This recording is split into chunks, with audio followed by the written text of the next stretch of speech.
Syria में विद्रोहियों का आतंक रुकने का नाम नहीं ले रहा है। अब विद्रोहियों ने सीरिया के दक्षिणी शहर दारा पर भी कब्जा कर लिया। इसी शहर से राष्ट्रपति बशर अल असद के खिलाफ 2011 में विद्रोह शुरू हुआ था।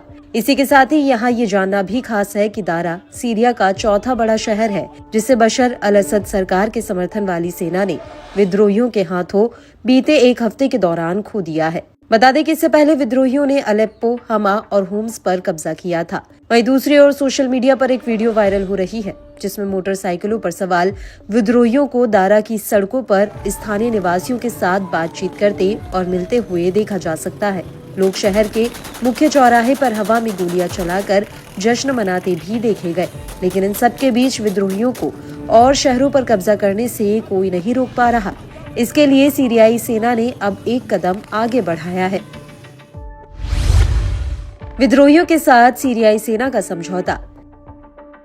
सीरियाई विद्रोहियों का कहना है कि सेना ने दारा से वापसी के लिए उनके साथ एक समझौता किया है। इस समझौते के तहत विद्रोही सेना के अधिकारियों को लगभग 100 किलोमीटर उत्तर में राजधानी दमिश्क तक सुरक्षित मार्ग प्रदान करेंगे। हालांकि दारा पर विद्रोहियों के कब्जे को लेकर सीरियाई सेना या बशर अल असद सरकार की कोई टिप्पणी सामने नहीं आई है।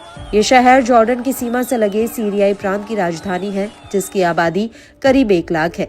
13 साल पहले असद सरकार के खिलाफ यहीं से विद्रोह की शुरुआत हुई थी। इसलिए दारा पर विद्रोहियों का कब्जा होना असद सरकार के लिए सबसे बड़ा झटका है।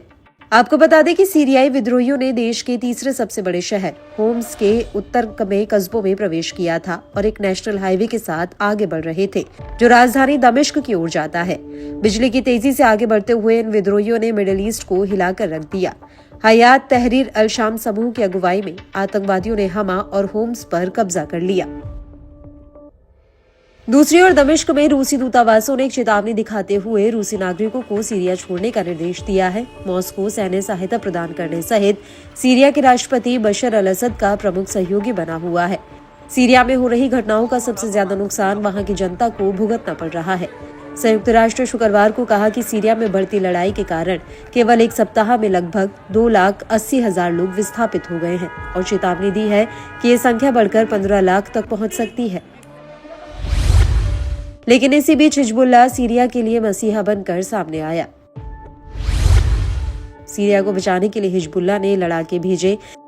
सीरियाई सेना के एक सूत्र ने कहा कि ईरान समर्थित हिजबुल्लाह लड़ाकों को होम्स में और उसके नजदीकी सरकारी सुरक्षा को मजबूत करने के लिए तैनात किया गया है। लेबनान के 2 वरिष्ठ सुरक्षा सूत्रों ने भी कहा कि हिजबुल्लाह ने विद्रोहियों को होम्स पर कब्जा करने से रोकने में असद सरकार की मदद करने के लिए अपने लड़ाकों को सीरिया भेजा है।